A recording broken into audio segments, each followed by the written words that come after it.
ദുഃഖിതരായിട്ടുള്ള കുടുംബാംഗങ്ങളെ സന്ദർശിച്ചു. ആശ്വസിപ്പിക്കാൻ വാക്കുകളില്ല. പക്ഷേ മകൾ ആതിരയുടെ വാക്കുകൾ കേരളത്തിനാകെ അഭിമാനം പകരുന്ന വാക്കുകളാണ്.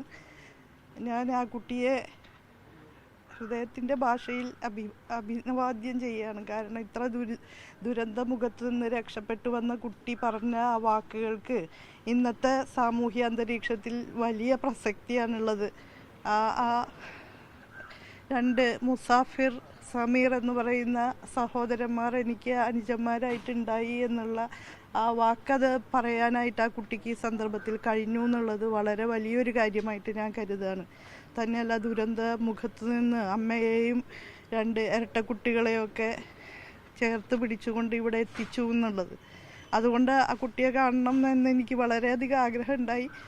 പ്രത്യേകിച്ച് വളരെ സമചിത്തതയോടുകൂടി ഇങ്ങനെ ഒരു അഭിപ്രായം ഈ കാലത്ത് പറയുക എന്ന് പറഞ്ഞാൽ അത് വളരെയധികം ആദരവർഹിക്കുന്ന ഒരു റെസ്പോൺസാണ് കുട്ടിയുടെ ഭാഗത്തുനിന്ന് ഉണ്ടായിട്ടുള്ളത്. അതുകൊണ്ട് തന്നെ ഇവിടെ ഈ സന്ദർഭത്തിൽ വരേണ്ടത് ഒരു ഉത്തരവാദിത്തമാണെന്ന് തന്നെ കാണുകയാണ്. കുടുംബത്തിൻ്റെ ദുഃഖത്തിൽ പങ്കുചേരുകയാണ്. സർക്കാരിൻ്റെ ഭാഗത്തു നിന്ന് എല്ലാവിധ പിന്തുണയും ഈ കുടുംബത്തിന് നൽകാനായിട്ട് ബഹുമാനപ്പെട്ട മുഖ്യമന്ത്രിയെ കൂടി പ്രതിനിധീകരിച്ചുകൊണ്ട് ഈ അവസരത്തിൽ